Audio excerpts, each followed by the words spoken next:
Sa mga nagdaang kabanata ay nagsalita ulit si Zhao Zhou na ang labanan sa ranggo ng Dragon at Phoenix ay magiging labanan natin. Xiao Chen, sigurado ka bang lalabanan mo ako? Nakangiti namang sinabi ni Xiao Chen sa kanya na patunayan natin. Habang si Black naman ay tahimik na sinusuri ang antas ng lakas ni Zhao Zhou. Nang marinig ni Zhao Zhou ang sinabi ni Xiao Chen ay nagbigay na siya ng hudyat sa dalawa, senyales na siya muna ang lalaban kay Xiao Chen, at maghintay na lamang ang dalawa sa resulta ng kanilang laban. Matapos niyang bigyan ng hudyat ang dalawa ay hinarap niya na si Xiao Chen na sabi pa nga niya na huwag mong pagsisihan ang sinabi mo. Agad niyang nilabas ang kanyang seal technique at makikitang hindi ito basta-basta dahil nasa antas na ito ng Emperor. Nasabi pa nga niya kay Xiao Chen na mamamatay ka sa sarili kong mga kamay. Matapos siyang maghanda ay agad na itong sumugod kay Xiao Chen na agad namang sinalubong siya ni Xiao Chen na kung tawagin din niya sa kanyang atake ay Emperor Fist, Level 8 Martial Skill. At naganap ang unang salpukan gamit ang kanilang lakas. Sinabi din dito ni Zhao Zhou na napakamasigasig mo Xiao Chen, at natutuwa akong makipaglaban sa kalaban tulad mo. Sa unang salpukan ay makikita ang namung malakas na pagsabog sa pinaglalabanan ng dalawa. Sarkastiko namang sinabi ni Xiao Chen sa kanya na gusto mo akong labanan, hindi ito madali gaya ng iniisip mo. Matapos ang kanilang unang salpukan ay makikitang hindi na pinsala si Zhao Zhou dito at nanatiling nakatayo ito. Nakahit si Xiao Chen ay ganun at wala itong natanggap na pinsala, subalit sinabi ni Xiao Chen kay Zhao Zhou nang maramdaman niya ang lakas nito na hindi na masama ang pisikal na lakas mo, at matitiis mo talaga ang suntok ko. Sa sinabi ni Xiao Chen ay sinabihan siya ni Zhao Zhou na ang aking pamilyang Zhao ay nagmula sa sinaunang pamilyang Maharlika, at ang aking pamilyang Zhao ay may pamana mula sa dakilang Emperor. Pagkatapos ng 10 henerasyon, ako lang ang nakabisado sa lihim na pamamaraan ng Emperor. Gagamitin ko ang pamamaraang ito laban sa iyo, at sinisigurado kung mapupuno ka ng dugo, at kung mamamatay ka sa ganitong paraan, ay mamamatay ka ng walang pagsisisi. Sinabi naman ni Xiao Chen sa kanya na sabi mo nagmula ang pamilya mo sa sinaunang Maharlikang pamilya. At kung ganon ang kaso ito ay kawili-wili. Agad naman na hinanda ni Zhao Zhou ang kanyang gagawing atake at mas tumindi ang nag-umapa na aura nito na lumalabas. Nagpatuloy sa pagpapalabas ng matinding aura si Zhao Zhou habang si Xiao Chen ay kalmadong pinagmamasdan siya. Matapos siya sa kanyang paghahanda ay sinabi niya kay Xiao Chen na ito ang aking ataking Emperor, at sinisigurado kong mamamatay ka. Agad niyang pinakawala ng kanyang atake at bumulusok kay Xiao Chen ang 8 perasong kamao na may daladalang matinding aura, subalit sa kabila ng kanyang ginawang atake ay makikitang kalmado si Xiao Chen. Ilang sandali pa nang makalapit ng bahagya ang atake ni Zhao Zhou ay naghanda na si Xiao Chen na sabi pa nga niya nang makilala niya ang atake ni Zhao Zhou, na iyon ang pinakamataas na kapangyarihan sa antas ng Diyos ng tao. Pinakawalan naman ni Xiao Chen ang kanyang sinaunang atake na kamay ng Heavenly Demon.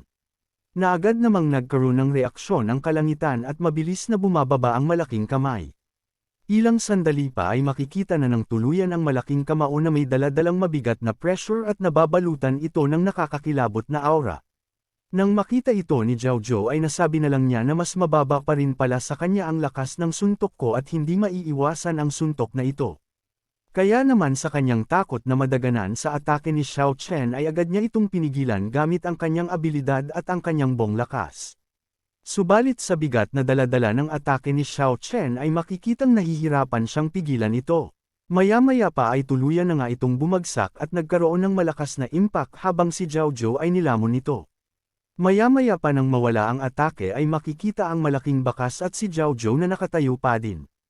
Subalit napinsala siya ng husto kaya naman malaking tanong sa kanya na kung bakit ang kanyang sekretong pamamaraan ay natalo sa pamamaraan ni Xiao Chen.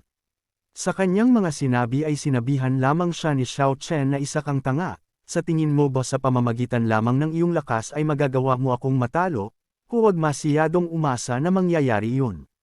Dahil batid ni Zhao Zhou na hindi niya na kayang harapin si Xiao Chen, ay agad siyang nagbigay ng hudyat sa dalawa na tumulong na ito na sabi pa nga niya kay Xiao Chen habang natatawa na kahit na mas magaling ka sa akin, kaya mo bang talunin kaming tatlo?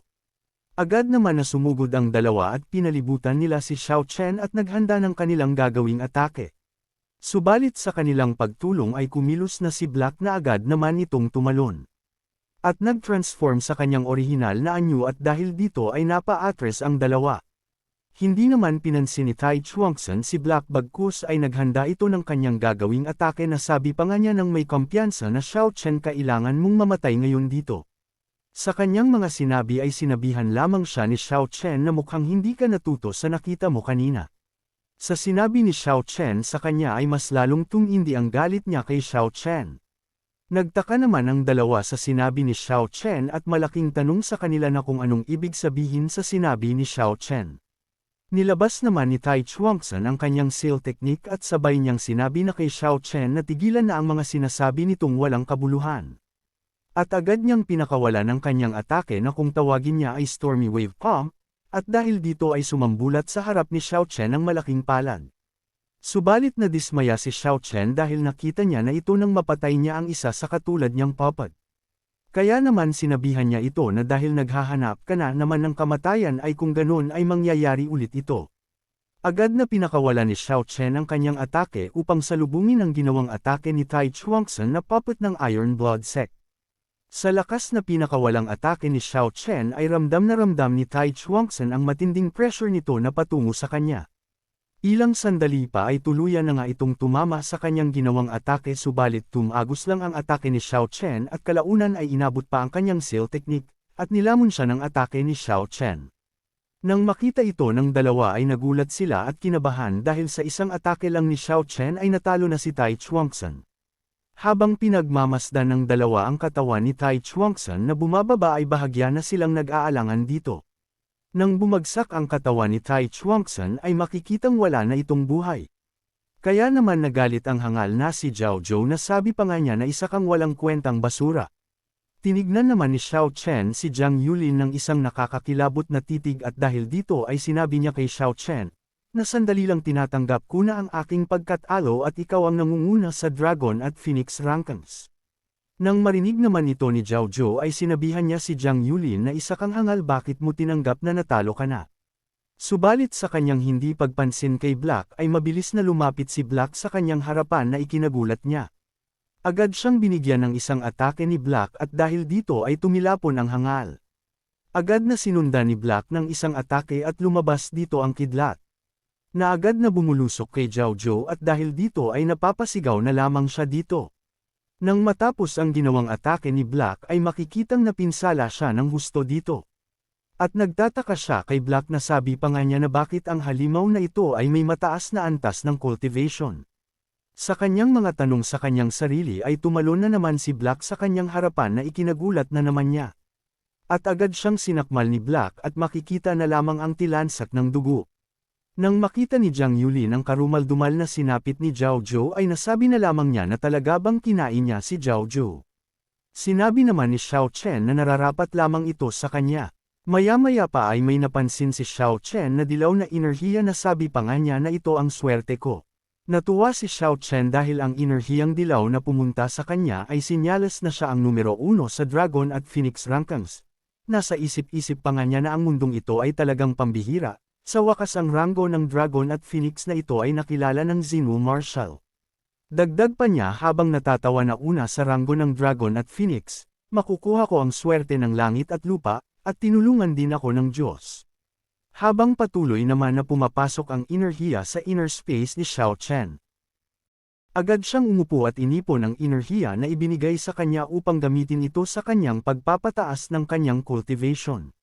Nang matapos niya itong maipon ay agad niyang sinabi kay Black na Xiao He, kailangan ko ng pabor mo na protektahan mo ako sa anumang makakagambala sa akin. Sinang-ayunan naman agad ni Black ang pakiusap ng kanyang kaibigan. Agad na sinimula ni Xiao Chen ang kanyang pagko-cultivate dahil dito ay bumulusok ang matinding enerhiya sa kalangitan. Nagpatuloy sa pagko-cultivate si Xiao Chen habang si Black naman ay nakabantay sa kanya upang hindi maantala ang ginagawa ni Xiao Chen. Maya-maya pa makalipas ang ilang sandali ay napabuntong hininga na lamang siya nang matapos siya sa kanyang pagko-cultivate. Dito nga sa inner space ni Xiao Chen ay makikita ang enerhiya na hawak-hawak na ito ng Divine of Life ni Xiao Chen. Nasabi na lang din ni Xiao Chen habang nakangiti na kaunti na lang ang natitira, at baka makapasok na ako sa ika-4 na yugto ng Primordial Body Tempering Secret Art. Sa bagay na ito tinutulungan pa rin ako ng Divine. Habang pinagmamasdan ni Beastmaster si Xiao Chen ay napapahanga na lamang siya dito. Kaya naman agad siyang lumapit at sinabi niya kay Xiao Chen na binabati ko ang Master para sa kanyang matagumpay na tumaas ang kanyang cultivation. Sa sinabi ni Beastmaster ay napangisi na lang dito si Xiao Chen dahil masiyadong madaldal ang isang nilalang na bagong servant niya. Sa isip-isip naman ni Beastmaster habang pinagmamasdan niya si Xiao Chen ay nasabi na lang niya na ang cultivation ng Master ay nasa banal na antas lamang, ngunit pinaramdam niya sa akin ang isang bakas ng panggigipit mula sa dakilang emperador. Sa isip-isip din naman ni Xiao Chen na isang hakbang na lang, makakalusot na ako sa ika-4 na yugto ng Primordial Body Tempering Secret Art, ngunit ngayon ang pisikal na lakas ay maihahambing sa isang ordinaryong emperor.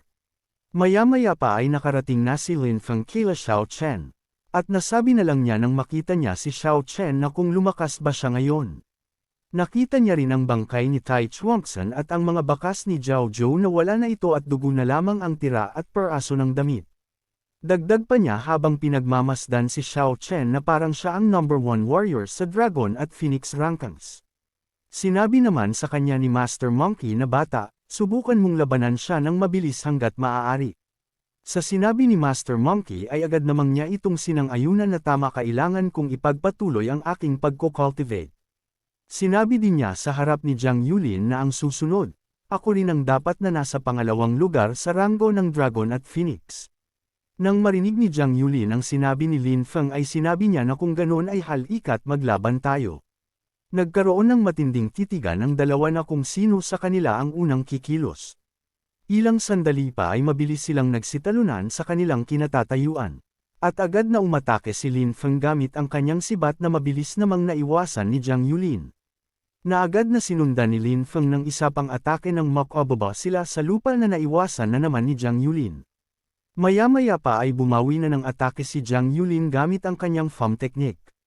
Na agad namang sinabayan ni Lin Feng at napalingon na lang ang tatlo sa nagaganap na labanan. Sa kabilang banda naman ay binuksan na ng mga masters ang screen at napanood nila ang mga nangyayari sa dalawang mandirigma na si Zhao Zhou at si Tai Chuangsan. Kaya naman lahat sila ay nagkaroon ng matinding reaksyon dito na parabang wala na silang magagawa na mapatay nila si Xiao Chen. Si Zhao Jingshi naman ay galit na sa mga nangyayari. At nakita din niya ang karumal-dumal na nangyari sa kanyang anak kaya naman isinumpa niya si Xiao Chen na sabi pa nga niya na antayin mo lang ang paghihiganti ko Xiao Chen. Halos sumabog sa galit si Zhao Jingshi sa kanyang panggigigil kay Xiao Chen, habang si Tai Chuangsan naman ay nakamove on agad ito dahil alam naman niya na kaya pa niyang gumawa ng isa pang Tai Chuangsan habang buhay pa ang tutuong Tai Chuangsan na anak niya. Nagsalita naman si Lao Jiang na nasabi pa nga niya sa mga kasamahan niyang masters na ang usaping ito ay wala akong kinalaman sa inyong mga pinag-usapan. Nang marinig ni Zhao Jingshi ang sinabi ni Lao Jiang ay agad niya itong tinanong na kung gusto ba na tulungan nito si Xiao Chen. Agad naman na sumagot si Lao Jiang na hindi niya alam. Sa sinagot ni Lao Jiang ay sinabi niya ng seryoso na kung ang matanda ba na ito ay gusto na maging kalaban kami. Ipinaliwanag naman ni Lao Jiang kay Zhao Jingshi na dapat naiintindihan mo ang pagkakaiba ng iyong lakas sa kanya. Nasa isip-isip pa nga niya nang makita niya ang pinakawalang atake ni Xiao Chen kanina na mas gugustuhin kung maging kaaway mo Zhao Jingshi kaysa masaktan si Xiao Chen. Naunawaan naman ni Zhao Jingshi ang sinabi ni Lao Jiang kaya naman naghimutok siya dito na kung ganun yan ang sagot mo. Umalis na naghihimutok si Zhao Jingshi at dahil din dito ay hindi lang si Xiao Chen ang kanyang kalaban dahil pati ang pamilyang Jiang ay mukhang kalaban na din niya. Nang makita ni Jinbo na umalis na si Zhao Jingshi ay agad din silang sumunod na umalis at naiwan na lamang si Lao Jiang sa upuan. Tuwang-tuwa naman sila Jiang Chuan nang makita nila ang kanilang master na tagumpay na nakuha ang unang ranggo ng Dragon at Phoenix. Nasabi pa nga ni Jiang Chuan na habang natutuwa na karapat-dapat ka talaga na tawaging boss, na kahit si Kimi ay nasabi na lang din niya na master ikaw talaga ay isang dakila at pambihira. Sinabi naman ni Lao Zhou na ngunit sa tingin ko ay ang pamilyang Zhao ay siguradong gagawa ng hakbang laban kay Master.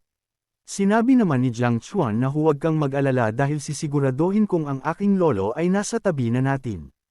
Nang marinig ni Lao Zhou ang sinabi ni Jiang Chuan ay natuwa siya na sabi pa nga niya na kung ganun ang kaso na nasa tabi natin ang pamilya mong Jiang ay mabuti ito. Napansin naman ni Lao Zhou ang kanyang communication stone na tumunog sinyalas na may mensahe mula sa kanyang master. Nang makita ni Lao Zhou ang mensahe ay agad niyang niyaya ang kanyang mga kasamahan na kailangan na nilang umalis. Sa kabilang banda naman sa bulwagan ng pamilyang Zhao ay tinanong ng ibang elders na kung ang plano bang ito ay gagana. Mabilis naman itong kinumpirma ni Zhao Jingshi.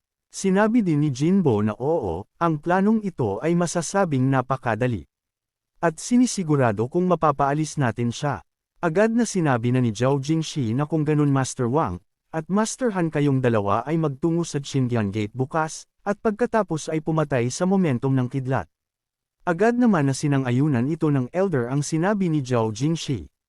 Dagdag pa niya sa tatlong masters na magsanib puwersa din kayong tatlo para labanan si Xiao Chen bukas. At ang ibang natitira, lahat kayo ay may pananagutan sa pagpigil sa mga tagalabas na tulungan siya. Bahagya namang kinabahan ng iba sa kanilang gagawing misyon. Bumantong hininga muna si Zhao Jingshi bago magpatuloy sa kanyang mga sasabihin. Gusto kong gamitin ang Dragon at Phoenix Rankangs laban dito, ngunit hindi ko inaasahan na si Xiao Chen ang mangingibabaw sa lahat ng ito. Nang marinig ito ng dalawang masters ay bahagya silang nagalit subalit hindi na lang sila nagsalita dito. Sa kabilang banda naman sa pamilyang Jiang ay nandito na sila Xiao Chen at nagkaroon din sila ng pag-uusap. Nasabi pa nga ni Lao Jiang kay Xiao Chen na Junior Xiao Chen, nag-aalala akong atakihin ka ulit ni Zhao Jingshi. Sa sinabi ni Lao Jiang ay napangisi si Xiao Chen na sabi pa nga niya na anong inaalala mo sa bagay na ito. Sinabi naman ni Lao Jiang na sinisigurado namin na nandito kami sa tabi mo para tumulong anuman ang mangyari sa Junior. Sa sinabi ni Lao Jiang ay natuwa si Xiao Chen at agad itong nagpasalamat ng malugod. Nang matapos ang kanilang pag-uusap ay sinabi na ni Xiao Chen na kung ganun, ang lahat ay magpahinga na muna dahil alam kong pariho tayong mga pagod sa pagkakataong ito. Makalipas ang ilang oras ay makikita natin na tahimik si Xiao Chen na naglalakad subalit biglang tumunog ang kanyang communication stone. Kaya naman agad niya itong tinignan na agad naman na sinabi ni Master Duan Siliang na senior, gusto kong iulat na mayroong dalawang dakilang kapangyarihan. At mayroon ding 10,000 mandirigma ang sumugod sa tarangkahan ng Qingyanman. Nang marinig ni Xiao Chen ang sinabi ni Master Duan Siliang ay agad niyang ipinag-utos na pamunuan mo ang labanan at sirain sila. Agad naman na sinang-ayunan ito ni Master Duan Siliang ang sinabi ng kanyang senior na gagawin niya ang lahat ng kanyang makakaya. Matapos ang kanilang pag-uusap ay napangiti ng malademonyo si Xiao Chen na sabi pa nga niya na Zhao Jingshi tignan natin kung anong magagawa mo bukas. Habang si Black naman ay ginaya niya ang kanyang kaibigan at ngumiti rin ito ng malademonyo. Dahil nakarating ka na sa part na ito ay inaanyayahan kita na pindutin ang like at mag-subscribe at i-on ang notification bell. At kung gusto mo naman na suportahan ng matindi ang bidang hangal na ito ay maaari mo ding pindutin ang super thanks sa ibaba para mas lalong ganahan ang hangal na ito. Maraming salamat mga bida. Makalipas ang isang araw ay ito na ang itinakdang araw na magaganap ang digmaan sa Qingyanmen Gate laban sa pamilyang Zhao na pinagsama ang iba pang mga sekta. Nakita ng mga tao ang nilagay ng pamilyang Zhao sa bawat sulok ng lungsod na isang kriminal si Xiao Chen, kaya naman samutseri ang maririnig na opinyon sa mga tao. Nasabi pa nga ng isa na ang pamilyang Zhao ay nakipagtulungan sa dusinang sekta upang pagtulungan na patayin si Xiao Chen. Sinabi din ng isa na ang Xiao Chen na ito ay nagmula sa Qingyanman, sigurado ako sa mga oras na ito ang Qingyanman ay matatapos na. Sa kabilang banda naman sa bulwagan ng pamilyang Jiang. Dito nga ay nasabi na lang ni Lao Zhou na ang Jingshi na iyon ay talagang kasuklam-suklam. Sinabi naman ni Luan Ping na hindi na masama, gayunpaman, ang kanyang diskarte ay walang kahulugan, at lahat ay papatayin pa rin. Agad naman ding sinabi ni Lao Jiang na si Zhao Jingshi ay nagbuklod ng higit sa 30 sekta malaki man at maliit, at nilalayo nilang patayin ka, ngunit sa ating lakas sa pagkakataong ito ay tila kulang pa rin tayo, at nag-aalala ako na maaring lahat kayo ay siguradong mamatay. Subalit bahagya siyang napahinto sa kanyang mga sinasabi dahil may dumating na 3 martial artist na sina Lin Fengwuheng at Qin Cheng Cheng. Nagpatuloy sa pagsasalita si Lao Jiang na gayunpaman, kahit na magdagdag ka pa ng ilang tao, at sa tingin ko ito ay isang patak pa rin sa balde. Ilang sandali pa ay dumating na din ang 2 pang servant ni Xiao Chen na agad na sinabi nito na sasali din kami. Nang makita ito ni Lao Jiang ay nasabi na lang niya na hindi ko inaasahan na lahat kayo ay susuportahan si Xiao Chen, ngunit higit pa riyan, nasa likod ko pa rin ang mga kamay.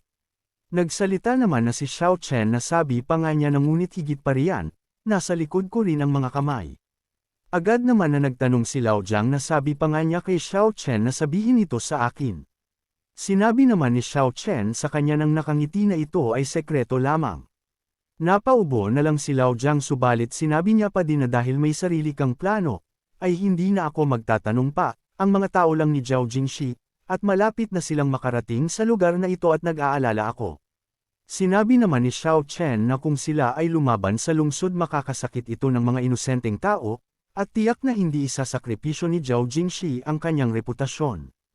Dahil dito ay agad niya ipinag-utos kay Lao Zhou na ipadala ang aking mensahe kay Zhao Jingxi at sabihin sa kanya na ang lungsod ng Qingzhou ay mananatiling tatayo. Agad naman na sinunod ito ni Lao Zhou at mabilis siyang kumilos patungo sa residence ni Zhao Jingxi. Ilang sandali pa ay sinabi na ni Xiao Chen na kung ganun, ang pagpupulong na ito ay tapos na, at sana maging handa ang lahat para paghandaan ang lahat. Agad naman na nagbigay-pugay ang kanyang mga alagad. At umalis na ito upang maghanda sa magaganap na labanan. Dahil dito ay naiwan na lamang sina Xiao Chen at Black na sabi pa nga ni Xiao Chen na hindi ko inaasahan na darating si Zhao Jingxi ng ganoon kaga. Kaya kung ganoon ay maaari kong samantalahin ang labanang ito at pakalmihin ang tunay na mundo ng martial arts. Dagdag pa niya habang diriktang panarinig ni Xiao Chen kay Black na ngayon ay kayunan mong ipaliwanag ang lahat. Nang marinig ni Black ang sinabi ni Xiao Chen ay parang nakuryente ang kanyang katawan dito. Agad siyang inihagis ni Xiao Chen sa sahig habang pinagpapawisan ito sa takot.